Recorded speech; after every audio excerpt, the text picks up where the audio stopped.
Allah menyukai, mencintai orang-orang yang muslimin itu di Al-Quran ada berapa? Ada 5. Allah menyukai orang-orang yang takwa, ayatnya ada berapa? Ada 3. Maka kata para ulama, kedudukan orang yang ihsan ini lebih tinggi daripada orang yang takwa.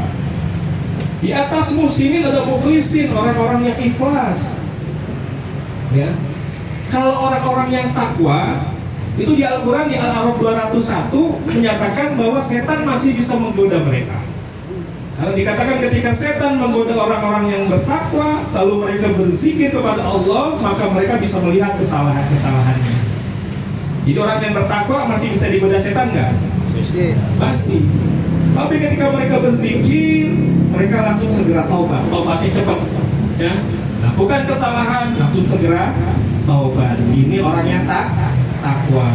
Tapi kalau orang yang ikhlas sudah tidak bisa lagi digoda setan. Setan sendiri yang nyerah. Maka setan menyatakan di Al-Quran, fabi izzatika laghwiyannahum ajma'in, ya, illa ibadaka minhumul mukhlasin. Ya. Demi kemuliaanmu ya Allah, akan kusesatkan mereka semua. Jadi setan bersumpah demi kemuliaan Allah akan menyesatkan seluruh anak keturunan Nabi Adam. Tapi kemudian setan memberikan pengecualian, illa kecuali ibadaka minhumul mukhlasin, kecuali hamba-hambamu yang ikhlas. Jadi setan sendiri yang bilang dia nggak bisa goda orang yang ikhlas, menunjukkan derajat ikhlas di atas orang yang takwa. Jadi levelnya tadi begitu. Nama urutannya ya, muslimin, mukminin, mutakin atau solihin, musinin, mukhlisin. Orang yang ikhlas adalah orang yang niatnya karena Allah, tujuannya adalah Allah.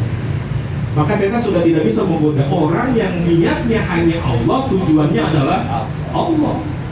Tapi dalam proses amalnya, ada kalanya orang yang ikhlas ini masih ada goflahnya, masih ada kosongnya dalam prosesnya. Niatnya sudah benar, tujuannya juga sudah benar. Tapi dalam prosesnya ada kalanya dia masih ada lainnya, masih ada goflahnya. Maka ketika kemudian niatnya sudah Allah, tujuannya Allah, dalam prosesnya ma Allah, itulah derajat siddiqin. Ya. Di derajat ikhlas saja setan sudah tidak bisa digoda. Ya. Jadi membedakan derajatnya begitu. Ya. Orang ikhlas masih ada sisi goflahnya. Tapi orang yang siddiq, orang yang benar, maka sudah benar zohir batinnya. Makanya kan zikir kita tidak hanya secara zohir saja, tidak hanya secara batin saja. Kita zohirnya zikir, batinnya zikir. Zohirnya dengan zikir jahri, batinnya dengan zikir khafi. Sehingga bisa mensinkronkan zohir dan batin, mensinkronkan luar dan dalam. Makanya hanya dengan cara inilah kita bisa selamat dari sifat nifaq. Ya. Di dalam hadis Nabi mengatakan bahwa zikrullah alamul iman. Zikir itu tandanya iman. Wa bara'atum minan nifaq, pembebas dari sifat nifaq. Wa hisnu minan niron, perisai daripada neraka, ya. Wa hirzu minan niron, perisai dari neraka. Wa hisnu minasyaiton, benteng dari godaan setan, ya. Maka dikatakan zikir merupakan pembebas daripada sifat nifaq. Dan sifat nifaq ini merupakan penyakit yang paling berat. Ya. Orang nifaq ya punya penyakit nifaq, orangnya disebut apa? Munafik. Dan munafik ini nerakanya lebih bawah daripada nerakanya orang kafir. Ya. Maka urutan penyakit nifaq ini berat. Karena jadi lawanannya apa? Kalau pengen tahu kita sudah siddiq atau belum, ukur ke dalam diri kita, apakah masih punya sifat nifaq? Kalau nifaknya sembuh, maka kita menjadi orang yang siddiq. Nah gitu ya. Karena itulah ketika siddiq aja derajatnya, siddiqin itu derajatnya ke-6 hampir ke puncak, maka penyakit nifak juga penyakit yang termasuk penyakit paling berat. Dan nifak tidak bisa hilang kalau kita hanya mengamalkan zikir yang secara zahir saja. Tidak bisa hilang hanya mengamalkan zikir yang hanya secara batin saja. Walaupun secara zahir ya zikirnya banyak, mengamalkan amalan zikir macam-macam.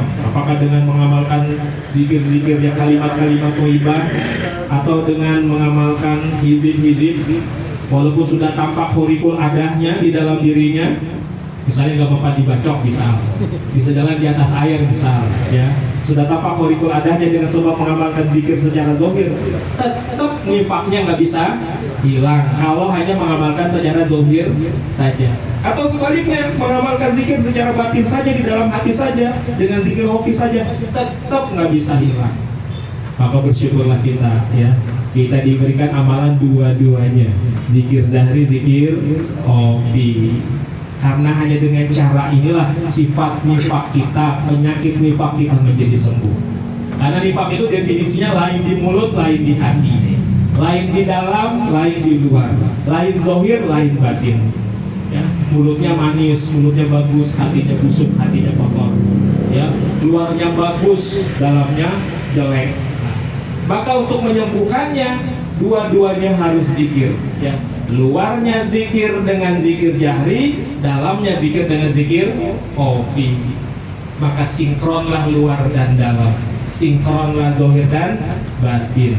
Maka kita bisa sembuh dari penyakit nifak. Kalau nifaknya sembuh dengan mengamalkan zikir yang bermetode ini, zikir jahri dan zikir khafi, maka sisanya nanti yang tersisa hanya sifat sidik saja.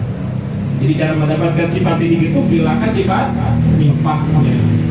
Jadi ya kita bersyukur, ya, kita sudah oleh Allah dikaruniai bertemu dengan, ya, orang yang shodiqul masduq, orang yang benar dan dibenarkan Allah.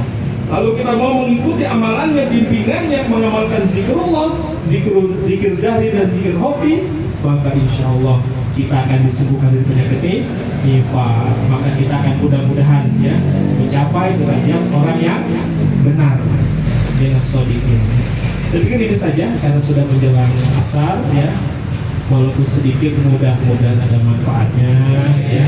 Semakin memotivasi kita untuk terus mengamalkan zikir ini. Kita sudah pada track yang benar, jangan ragu lagi, jangan terpengaruh, ya. Dan ketika mengamalkan zikir robitoh tetap kepada abah, ya. Tidak robitoh ke wakil talqin, ya. Karena wakil talqin itu kedudukannya sama dengan kita murid. Dalam maklumat Abah yang ke-37 tahun 90, Abah mengatakan, ya, yang ditunjuk menjadi wakil talqin sama dengan yang ditunjuk, ya, tidak ditunjuk menjadi wakil talqin. Hanya bedanya wakil talqin diminta untuk menyampaikan talqin zikir. Jadi kedudukan wakil talqin bukan wakil mursid, bukan. Wakil talqin kedudukannya sama dengan kita. Kita menghormati karena beliau tadi menjalankan amanah tugas mulia dari guru. Tapi menghormatinya sepantasnya. Jangan menempatkan berlebihan.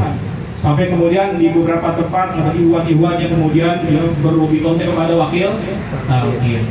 Kalau robitoh kepada wakil talqin, sama juga robitoh murid kepada murid. Sedangkan robitoh hanya murid kepada mursyid. Ya, jadi ini saja. Jangan robitoh kepada wakil talqin karena kedudukannya adalah murid. Tapi kita menghormati karena beliau dapat tugas mulia dari pemirsa Abah. Ya, jadi kemudian sebatas itu saja.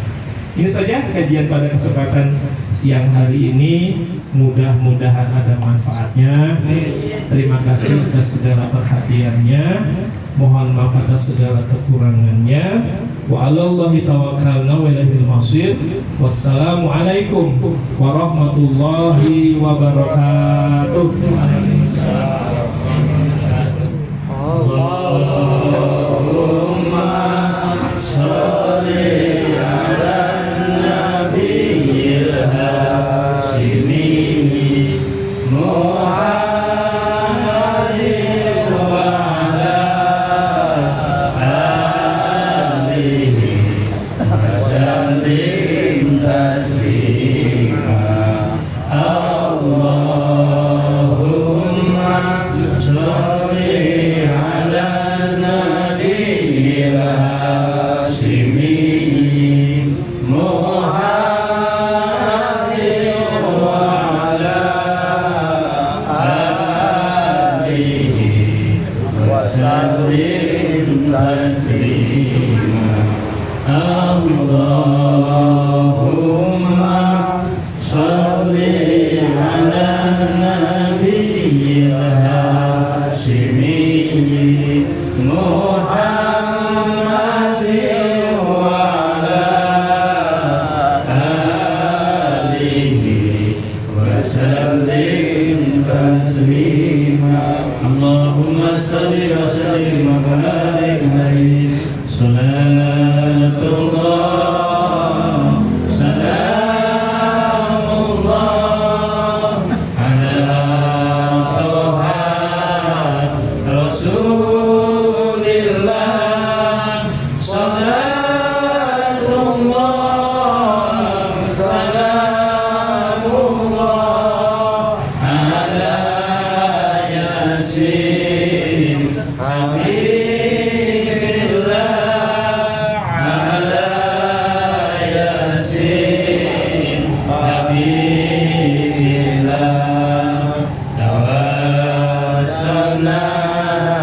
hadi Rasulillah